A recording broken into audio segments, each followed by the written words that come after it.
There is a place that only you can fill. There is a song that only you can sing. And there is a calling that only you can answer. The world waits with open arms for the boundless joy that is you. Well, this is an excerpt from my book, The Calling. And I tell you, if you really look at people you admire, geniuses, leaders, legendary people, you will find that they followed their purpose, they followed their calling. And the worst fear that we have is, what if I never find mine? I don't know mine. I don't know what to do. I've become so old, or I'm so young and I still feel lost. Let me tell you this, your purpose is right in front of you. It is within, it is not external. You don't have to go outside to discover it. It lies in what you love to do. It lies in your interest. You are attracted by that activity or that thing, and there are hidden the seeds of your calling. You know, a lot of people tell me, Priya, you are so lucky, you're gifted, you're super talented, perhaps you were born to do this, and you are so blessed that you found your calling. But I will tell you the truth, at the age of 20, when I became a motivational speaker, or even go back a year before that, before I became a motivational speaker, is that what I wanted to do? If at the age of 21, you would have asked me, Priya, what do you want to be? I'd say, I don't know, but I think I'm done with teaching kids. But I didn't know what my next step was. I was lost, I was confused, and chances are very high that if I really wouldn't have found the right mentor, or if I really wouldn't have followed my heart, I would go to others to ask them, what do you think I should do? I think I'm fed up of teaching. This is done with. What should be my next step? And people would guide me in accordance to their experiences, their opinions, and their vision. And that perhaps would have been detrimental to my life and to my purpose. So here is what happened. I had a neighbor called Dr. Patel, Dr. Niranjan Patel. He was an ex-HR guy from the pharma, and he was very interested in giving back to society, and he wanted to do workshops on health. And that's where my, interest and alignment with health comes in. Those of you who know, I'm a health freak, and that is where the seeds were sown. So he wanted to do workshops on anti-nicotine and anti-alcohol. And he had the knowledge, he had the wisdom, he had the experience, he had the examples, the case studies, and he just wanted to give it out to people, saying, you don't have to depend on medicines. Your body can heal itself, and you can help it, especially by avoiding, abusive substances. And what did I have? Well, I had a typewriter. I had incredible affinity for investigation, for research. I told you in my other videos, right? As a child, I grew up with all these investigation books and so on, and that became my second nature.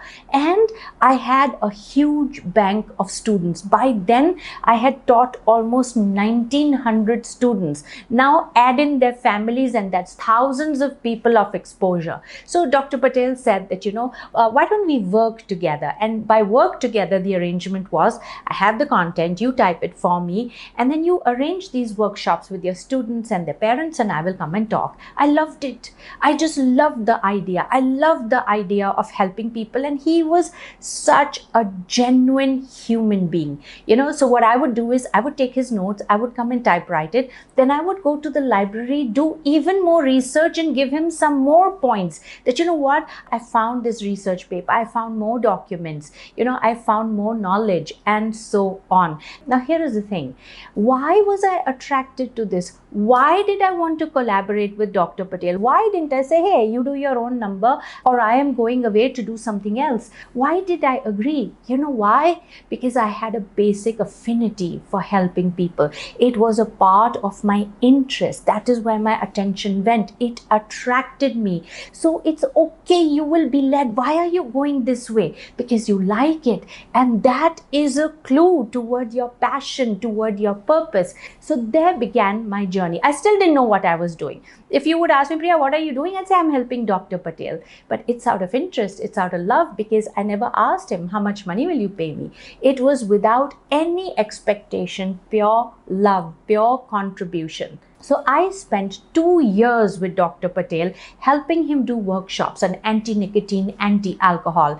I would arrange them, I would speak to my students' parents. They would call us to their Rotary Club, to their Lions Club, to their communities. I would arrange it for my students. And I remember the first workshop that I arranged for him, I sent out this brochure to all my students. I made the effort. I really wanted him to shine. I believed in his purpose so much, and I adored the man. He was 73 years old, and I think I was 20 years old. So he was like that grandfather, that mentor, who I said, oh my God, I will do anything to be in his company. So I sent out these brochures, okay, and we booked a place, because I got over 100 of these kids saying, I want to come, over 100. And I said, oh my God, where will 100 sit? This is amazing. And it was all free. So we went to this banquet hall. They gave us the hall for free. They even gave us sandwiches, saying, you're doing such an amazing job. And it's funny, when you stand up in contribution, there are people who say, I also want to be a part of this. I also want to help. I also want to contribute. So anyway, so we had this banquet hall booked for over 100 kids with sandwiches and so on. And I kept waiting outside. No one showed up. They thought I was joking, or I don't know what they thought. No one came up. There were 2 girls that showed up, who were helping me. And there were 3 of us, and after about 20 minutes of waiting, and that was not the time of, phones where you could WhatsApp, you could send reminders, you couldn't do any of that. So then after about 15-20 minutes of waiting, Dr. Patel, super excited, comes to me and says, shall we begin? So you have to understand, it's a banquet hall of 100 empty seats. There are 3 girls, we don't smoke, we don't drink, and he's saying, shall we begin? Begin with whom? Okay, so he says, you 3 are here. Let's start. Oh my God, that man spoke as if he was speaking to an audience of 10,000 people. His passion, his energy, his commitment to contribution superseded any expectation. You couldn't deter the man. You couldn't put him off. You show up, you don't show up. He will show up and he will deliver. And you know what the 3 of us did? We were taking notes. We didn't smoke, we didn't drink, but we took all the notes. And I went back, and when my students showed up in class, oh my God, I said, you missed an opportunity of a lifetime. And then they said, no ma'am, we will come, and we're so sorry, and so on and so forth. And I said, now you got to pay for it. So I charged 200 rupees per student therefrom to come and attend the workshop. So we started to make money.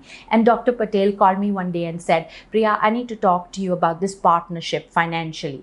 Okay, so I said, but I was not interested in money. See, I was already making money. This was pure love and pure passion to help him do what he loves, which I love too. So I said, okay, what financial agreement? So he says, look, the profit share has to be 80 and 20, 80% and 20%. So I'm like, I don't even want the 20%, yeah.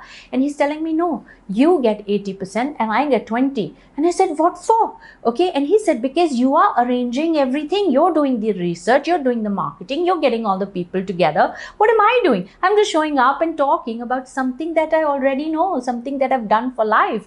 And I didn't quite get it. So I did, and I really wanted him to make the money. So I would lie to him. I would tell him, let's say we made 10,000 rupees, even though we made 2,000. So he could keep all the 2,000.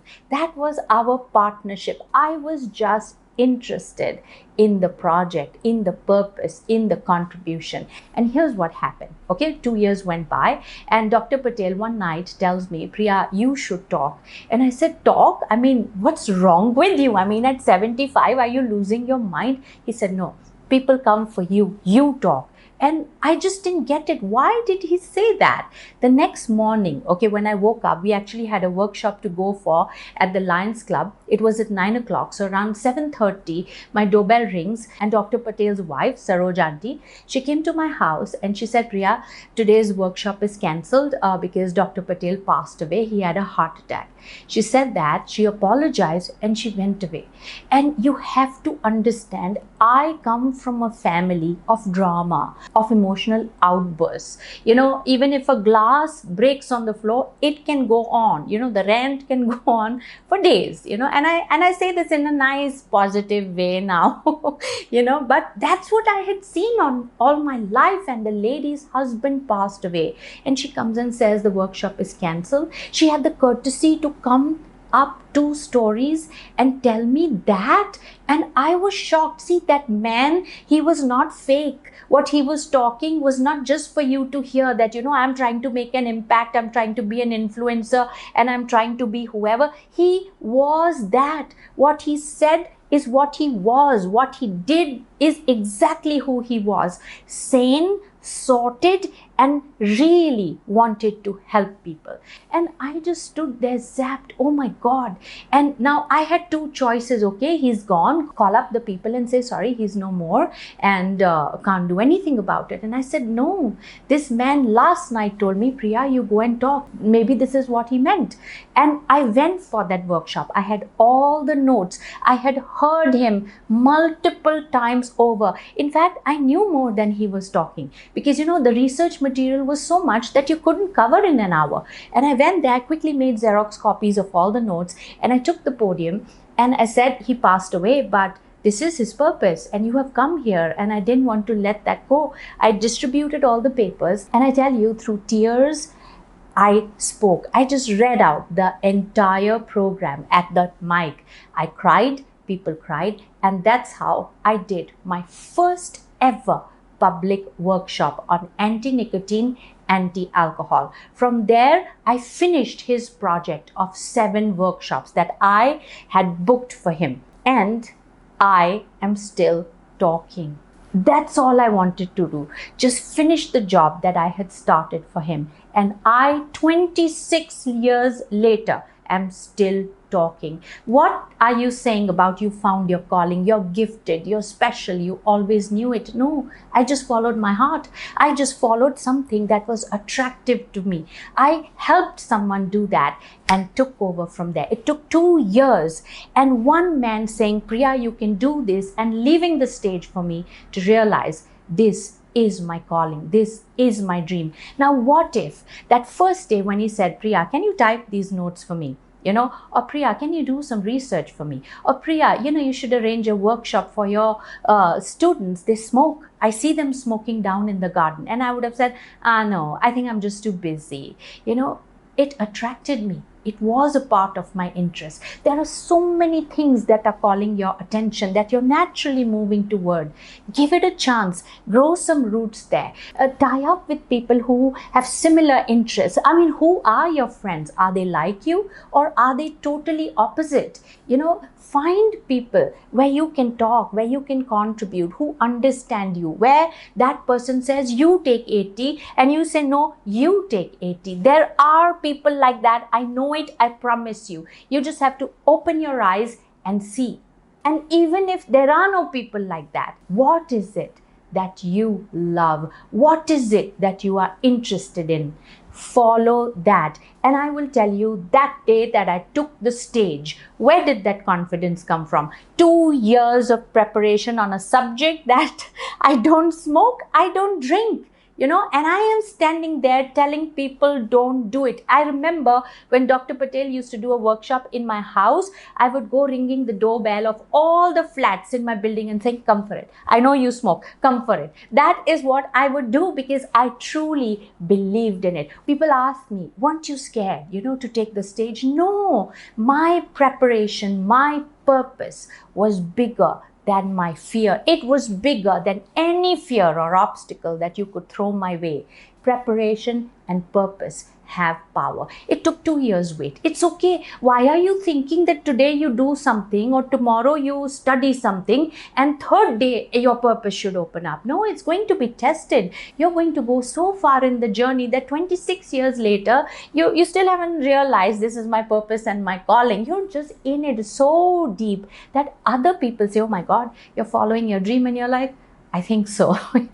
You're still not sure, but you're on it. It's okay. I have learned to believe that the right answer to fears is preparation. The right answer to discovering your purpose, give it a chance, but prepare. Let me tell you another instance. Okay. So I used to write fiction. I used to write for fun, basically. I had never thought I'll become an author, but I did. Now that is a story for another episode, and be rest assured, I shall tell you. So I was writing fiction and I was writing other stuff. And one day I get a call from the son of late Shri O.P. Munjal saying that, I want to talk to you to explore the possibility that you write the biography of my father. Now look, writing a biography is a very specialized field, and that also of a man of the stature of late Shri O.P. Munjal. That guy is a legend. He founded Hero Cycles, which today is the largest bicycle manufacturing company in the world, a record they have maintained over decades. Okay, so there is no beating them. And now it's a whole group of companies. And I looked at his profile and, instantly it hits you. I don't think I can do this. This is too big for me. Have you ever felt like that? Where you have felt the opportunity was not, you were not worth the opportunity. You didn't deserve the opportunity. It was too much. That was my first reaction. And I said, don't think like that. Okay. I thought, look, if I say no, somebody is going to write it, correct? Somebody is going to get this deal. Can I give myself a shot? See, that man took the effort to reach me, which means somewhere he's done his homework that I am the right fit for this project. And now I'm doubting myself. Am I the right fit? Will I do justice? Will it bomb in my face? What do I even know about biographies? So he said, we would like you to come to Ludhiana and meet me and my father. And I said, of course, let's do this next week. Now, I could have flown in the next day, but I asked for a week. Why? Because I wanted to prepare. I tell you, I ordered every different segment biography that I could, from coffee table books to full color biographies to Wikipedia style biographies to the most expensive biographies and so on. And I had a table full of biographies studying. How is it written? Okay, this is a format. This is also a format, and so on. And I did exactly what I did with Dr. Patel. I dug my roots in that. I dissected over a dozen biographies written in different styles by different authors. And at the end of it, I had a project report. Okay, I can do this is the confidence that I had. And when I went to meet the Munjal family, I had a bag full of different biographies. So in the meeting, I said, what style would you like? Look, this is one style of writing. Flipped the pages, showed it with all the markings. Then I put up another book. This is another style. And I'm very happy to accommodate and adjust to what you want. And I tell you, there were so many authors that had applied for the biography and were pitched for the biography. And I got it. You know why? The lawyer of the Hero Group told me, you knew the most. Those people were experienced, but they were set in their ways. Oh, they've written biographies before, and this is how it is done. But my preparation was so good, so deep, so solid that I had different viewpoints. It's like I had brought you a basket, and people love to bet on those who are prepared. Yes, confidence is important, but where is your preparation? What do you know? How much effort have you put prior to coming here? That is the question. When I go and talk on stage, sometimes my keynote is 10 minutes or my workshop is 1 hour or it's a day. But do you know how much preparation it takes before that? So let's say it's a 10-minute talk that I have to give.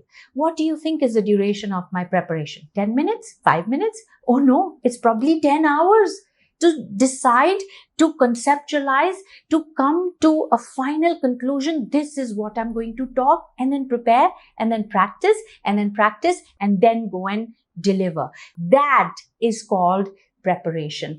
And when you do, when you indulge, when you take the effort to walk the path, it is only then you realize this is for me or this is not for me. I'll tell you, I took up another course. Okay, I wanted to do filmmaking, and I took up the course. I studied it. I loved it. But when I started on that path of filmmaking, I really did not enjoy the experience. Honestly, I thought this is not for me. This style, this lifestyle, this way of working, these ethics are not mine. And very gracefully, I said, okay, no problem. I learned a lot and I retracted. But how will I ever know whether this is for me or not? I will retreat into writing. I'm going to write and give it to you. Now you go break your head and you go fight the war and you do what it has to be done. If I ever make a film, it will be on my path and my way. So allow yourself the journey. You've got nothing to lose. Even if you decide midway, this is not what I want to do.